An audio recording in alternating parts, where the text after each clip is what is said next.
ಸ್ನೇಹಿತರೇ ನಮಸ್ಕಾರ, ನಾನು ರವೀಂದ್ರ ಜೋಶಿ. ಇದೇ ಸುದ್ದಿ, ಇದೇ ಪ್ರಕರಣ ಏನಾದರೂ ಧರ್ಮಸ್ಥಳದ ಧರ್ಮಾಧಿಕಾರಿ ವೀರೇಂದ್ರ ಹೆಗಡೆಯವರ ವಿರುದ್ಧವಾಗಿದ್ದಾಗಿದ್ದರೆ ಅಥವಾ ಅವರ ವ್ಯಕ್ತಿತ್ವಕ್ಕೆ ಕಳಂಕ ತರುವಂಥದ್ದಾಗಿದ್ದರೆ, ಧರ್ಮಸ್ಥಳ ಮಂಜುನಾಥ ದೇವಸ್ಥಾನದ ವಿರುದ್ಧದ ಸುದ್ದಿಯಾಗಿದ್ದರೆ ಇವತ್ತು ಸೋಷಿಯಲ್ ಮೀಡಿಯಾದಲ್ಲಿ ಯಾವ ಮಟ್ಟಿಗೆ ವೈರಲ್ ಆಗ್ತಾ ಇತ್ತು, ಯಾವ ರೀತಿ ಅದನ್ನು ನರೇಟಿವ್ ಸೃಷ್ಟಿ ಮಾಡಲಾಗ್ತಾ ಇತ್ತು ಅಂದರೆ, ನ ಭೂತೋ ನ ಭವಿಷ್ಯತಿ ಅನ್ನುವಂಥ ಒಂದು ಘಟನೆ ಜರುಗಿದೆ ಅನ್ನುವ ರೀತಿಯಲ್ಲಿ ಬಿಂಬಿಸಲಾಗ್ತಾ ಇತ್ತು. ನೋಡಿ ಹೇಗೆ ಹಿಂದೂ ಧರ್ಮದಲ್ಲಿ ಈ ರೀತಿಯದಾದಂಥ ದಬ್ಬಾಳಿಕೆ, ಅತ್ಯಾಚಾರ, ದೌರ್ಜನ್ಯ ನಡೀತಾ ಇದೆ ಅಂತ ಇನ್ನಿಲ್ಲದ ಹಾಗೆ ಹೇರಳವಾಗಿ ಪುಷ್ಕರವಾಗಿ ಸುದ್ದಿಗಳನ್ನು ಎಲ್ಲ ಕಡೆ ಬಿಂಬಿಸಲಾಗ್ತಾ ಇತ್ತು. ಆದರೆ ಈಗ ಮಾನ್ಯ ಹೈಕೋರ್ಟಿನಲ್ಲಿ ಸ್ವತಃ ಯಾರು ಪಿತೂರಿಗೆ ಮುಖ್ಯ ಕಾರಣೀಭೂತ ಆಗಿದ್ದಾನೋ ಅಂಥದೇ ವ್ಯಕ್ತಿ ಅರ್ಜಿಯನ್ನು ಸಲ್ಲಿಸಿದ್ದಾನೆ, ಅಂತಿಮ ವರದಿಯನ್ನು ಬಿಡುಗಡೆ ಮಾಡುವಂತೆ ಕೋರಿದ್ದಾನೆ, ಪಿತೂರಿದಾರರಿಗೆ ಶಿಕ್ಷೆಯಾಗುವಂತೆ ಕೇಳಿದ್ದಾನೆ. ಆದರೆ ಈ ರಾಜ್ಯದಲ್ಲಿ, ಈ ದೇಶದಲ್ಲಿ ಅದು ಸುದ್ದಿಯೇ ಅಲ್ಲ. ಯಾವಾಗ ಗುಂಡಿ ತೆಗೆದ್ರೋ, ಯಾವಾಗ ಅಸ್ಥಿಪಂಜರ ಹುಡುಕ್ಲಿಕ್ಕೆ ಓಡಾಡಿದ್ರೋ, ಯಾವಾಗ ಬಾಹುಬಲಿ ಬೆಟ್ಟದ ಪಾವಿತ್ರ್ಯತೆಗೆ ಧಕ್ಕೆ ಬಂದರೂ ಪರವಾಗಿಲ್ಲ, ನಾವು ಸತ್ಯಶೋಧನೆ ಮಾಡ್ತೀವಿ ಅಂತ SIT ಅವರು ಓಡಾಡಿದ್ರು, ಆವಾಗ ದೇಶದ ಎಲ್ಲ ಮೀಡಿಯಾಗಳು ಏಕಕಾಲಕ್ಕೆ ಲೈವ್ ಆಗಿ ಬಿತ್ತರಿಸ್ತಾ ಇದ್ದು ಸುದ್ದಿಯನ್ನು. ಆದರೆ ಈಗ ಅಸಲಿ ಸುದ್ದಿ ಹೊರಗಡೆ ಬಂದಿದೆ. ಅದು ಸುದ್ದಿ ಆಗ್ತಾನೆ ಇಲ್ಲ. ಅದು ನಮ್ಮ ದುರಂತ, ಅದು ನಮ್ಮ ವಿರೋಧಾಭಾಸ. ನಿನ್ನೆ ಸ್ವತಃ ಮಾಸ್ಕ್ ಮ್ಯಾನ್ CN ಚಿನ್ನಯ್ಯ ಹೈಕೋರ್ಟಿಗೆ ಮೊರೆ ಹೋಗಿದ್ದಾನೆ, ಅರ್ಜಿ ಸಲ್ಲಿಸಿದ್ದಾನೆ. ಜಸ್ಟಿಸ್ ಸೂರಜ್ ಗೋವಿಂದರಾಜ್ ಅವರ ಬೆಂಚ್ ಮುಂದೆ ಪ್ರಕರಣ ಬಂದಿದೆ. ಆತ ಸ್ಪಷ್ಟವಾಗಿ ಇಡೀ ಪ್ರಕರಣದ ಎಳೆಯನ್ನು ಬಿಚ್ಚಿಟ್ಟಿದ್ದಾನೆ. ಈತ ಪೌರ ಕಾರ್ಮಿಕನಾಗಿ ಧರ್ಮಸ್ಥಳದಲ್ಲಿ ಕೆಲಸ ಮಾಡಿದ್ದು, ಅಲ್ಲಿಂದ ಆತ ತಮಿಳುನಾಡಿಗೆ ಹೋಗಿದ್ದು, ತಮಿಳುನಾಡಿನಿಂದ ವಾಪಸ್ ಮಂಡ್ಯಗೆ ಬಂದದ್ದು, ಮಂಡ್ಯಗೆ ಬಂದಾದ ಮೇಲೆ ಮತ್ತೆ ವಾಪಸ್ ಧರ್ಮಸ್ಥಳಕ್ಕೆ ಹೋಗಿ ಕೆಲಸಕ್ಕೆ ಸೇರಿಕೊಂಡದ್ದು, ಅಲ್ಲಿ ವಿಠ್ಠಲಗೌಡ ಈತನನ್ನು ಟ್ರ್ಯಾಪ್ ಮಾಡಿದ್ದು, ಅಲ್ಲಿಂದ ಮಹೇಶ್ ಶೆಟ್ಟಿ ತಿಮರೋಡಿ ಮನೆಗೆ ಕರ್ಕೊಂಡು ಹೋಗಿದ್ದು, ಅಲ್ಲಿದ್ದ ಬಾಂಬ್ ಗಿರೀಶ್ ಮಟ್ಟಣ್ಣವರನ್ನು ಸಂಪರ್ಕ ಮಾಡಿದ್ದು, ಎಲ್ಲವನ್ನ ಕೂಡ ಎಳೆಯಾಗಿ ಬಿಚ್ಚಿಟ್ಟಿದ್ದಾನೆ. ಇಷ್ಟೂ ಕೂಡ ಅರ್ಜಿಯಲ್ಲಿದೆ. ಇದಕ್ಕಿಂತ ನಿಮಗೆ ಸ್ಪಷ್ಟವಾದಂಥ ಪುರಾವೆಗಳು ಎಲ್ಲಿಯೂ ಸಿಗ್ಲಿಕ್ಕೆ ಸಾಧ್ಯ ಇಲ್ಲ. ಮತ್ತು ಇದರಲ್ಲಿ ಎಲ್ಲಿಯೂ ಕೂಡ ನೀವು ಲೋಪಗಳನ್ನು ಹುಡುಕ್ಲಿಕ್ಕೆ ಸಾಧ್ಯ ಇಲ್ಲ. ಏಕೆಂದರೆ ಫಸ್ಟ್ ಪರ್ಸನ್ ಈತನೇ ಮಾಸ್ಕ್ ಮ್ಯಾನ್. ನಾನು ಮೊದಲನೇ ದಿವಸನೇ ಹೇಳಿದೆ, ಯಾವಾಗ ಇವರು ಖೆಡ್ಡ ತೋಡಲಿಕ್ಕೆ ಪ್ರಯತ್ನ ಮಾಡಿದ್ರು ಅವತ್ತೇ ಹೇಳಿದೆ, ಸರ್ಕಾರ ಯಾವಾಗಲೂ ಈ ರೀತಿಯಾದಂಥ ಕಂಪ್ಲೇಂಟ್ ಕೊಟ್ಟ ವ್ಯಕ್ತಿಯ ಮೈಂಡ್ ಮ್ಯಾಪಿಂಗ್ ಮಾಡಬೇಕು, ಕ್ರಾಸ್ ಎಕ್ಸಾಮಿನೇಷನ್ ಮಾಡಬೇಕು. ಈತ ಎಲ್ಲಿಂದ ಬಂದ, ಯಾಕೆ ಬಂದ, ಇದ್ದಕ್ಕಿದ್ದ ಹಾಗೆ 20 ವರ್ಷಗಳಾದಮೇಲೆ ಈತನಿಗೆ ಯಾಕೆ ಜ್ಞಾನೋದಯ ಆಯಿತು, ಯಾವ ಉದ್ದೇಶವನ್ನು ಇಟ್ಕೊಂಡು ಈ ರೀತಿ SIT ರಚನೆ ಆಗಲಿ ಅಂತ ಈ ತಂಡ ಕೇಳ್ತಾ ಇದೆ. ಇದರಿಂದ ಏನಾದರೂ ಋಷವತ್ತುಗಳಿದಾವ, ಆಮಿಷವನ್ನು ಒಡ್ಡಿದಾರಾ, ಅಥವಾ ಈತ ಏನಾದರೂ ದುಡ್ಡಿಗಾಗಿ ಮಾಡ್ತಾ ಇದ್ದಾನ, ಅಥವಾ ಬೇರೆ ಯಾರಾದರೂ ಈ ರೀತಿ ಸಂಚು ಮಾಡಿಸ್ತಾ ಇದ್ದಾರೆ, ಅದನ್ನು ನೋಡಬೇಕಾಗಿದ್ದು ಪೊಲೀಸ್ ಇಲಾಖೆಯ, ಸರ್ಕಾರದ ಗೃಹ ಸಚಿವಾಲಯದ ಕೆಲಸ. ಆದರೆ ಈತ ಹೇಳ್ತಾನೆ, ಅವರು ಕುಣಿತಾರೆ. ಅವರು ಕುಣಿಲಿ ಅಂತ ಎಡಚರ್ರೆಲ್ಲ ಇನ್ನಿಲ್ಲದ ಹಾಗೆ ಒತ್ತಡವನ್ನು ಹೇರ್ತಾರೆ. ಹೇಳಿ ಕೇಳಿ ಸಿದ್ದರಾಮಯ್ಯನ ಸರ್ಕಾರ ಗುಲಾಬಿ ಹೂವನ್ನು ಇಲ್ಲಿಟ್ಟು ಅಂದರೆ ಇನ್ನೆಲ್ಲ ಇಟ್ಟುಕೊಳ್ಳುವಂಥ ಜನ, ನಾವು ಏನು ಮಾಡಲಿಕ್ಕೆ ಸಾಧ್ಯ, ದಯವಿಟ್ಟು ನನಗೆ ಹೇಳಿ. ಇವತ್ತು ಎಲ್ಲವೂ ಸ್ಪಷ್ಟವಾಗಿ ಬೆಳಕಿಗೆ ಬಂದು ಕೂತಿದೆ.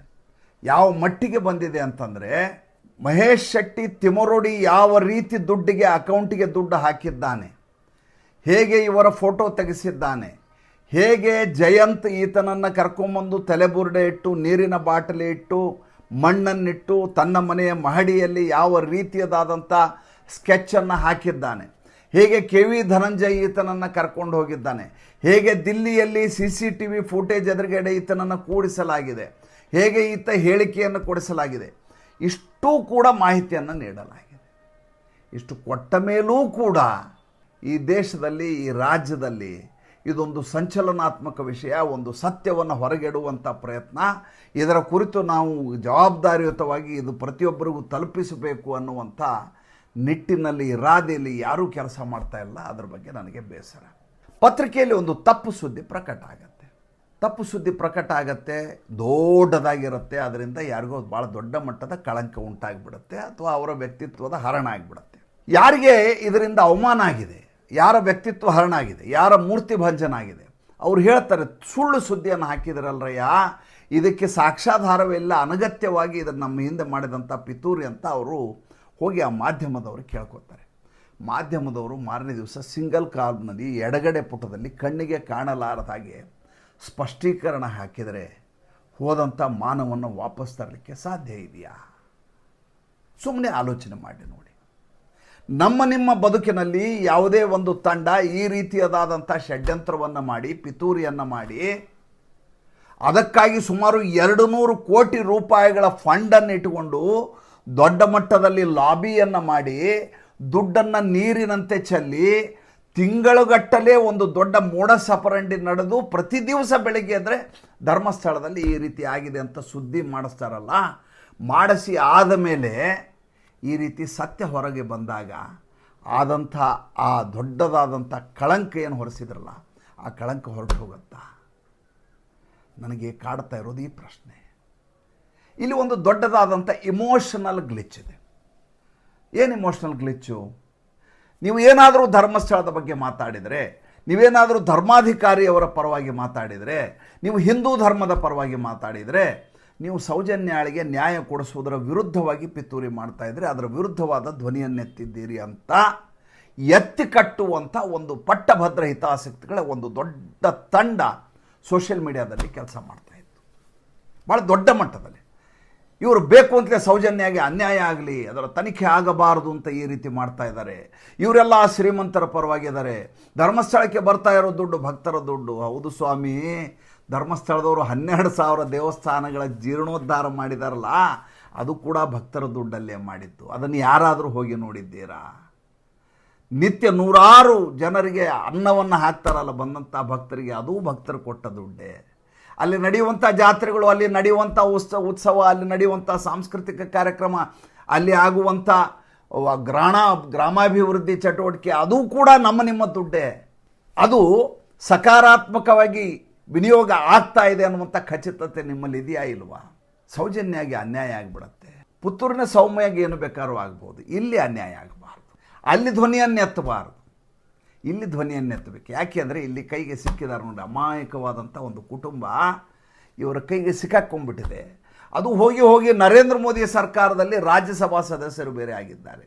ಕಲ್ಲು ಹೊಡೆಯೋದು ನರೇಂದ್ರ ಮೋದಿಗೆ ಹೆಂಗೆ ಹೊಡಿತೀವೋ ಹಂಗೆ ಇವ್ರಿಗೂ ಒಂದೇಟು ಹೊಡೆದು ಬಿಡೋಣ ಅನ್ನುವಂಥ ಇರಾದೆಯಲ್ಲಿ ನಡೆಯುವಂಥ ಅತಿ ದೊಡ್ಡ ಷಡ್ಯಂತ್ರದ ಅನಾವರಣದ ಸಂದರ್ಭ.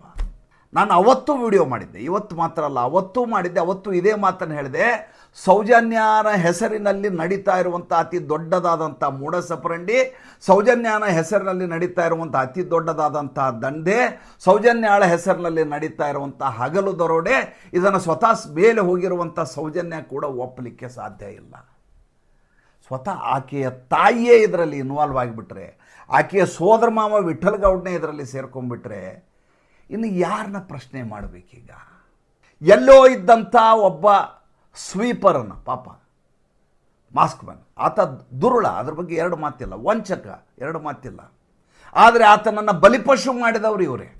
ಆತನಿಗೆ ಇಂಥದ್ದೊಂದು ಮೋಡಸ್ ಆಪರಂಡಿ ಸೃಷ್ಟಿ ಮಾಡಿ, ನೀ ಇದರ ಮೂಲ ಸೂತ್ರಧಾರ, ನೀನು ಹೀಗೇ ನಟಿಸಬೇಕು ಅನ್ನುವಂಥ ಅತಿ ದೊಡ್ಡದಾದಂಥ ಸ್ಕೆಚ್ ಹಾಕಿ ಡಿಸೈನ್ ಮಾಡಿ ಅದರ ಪ್ರಕಾರ ಇಡೀ ಪ್ರಹಸನ ನಡೆದಾಗೆ ಮಾಡಿದಂಥದ್ದು ಇವರು.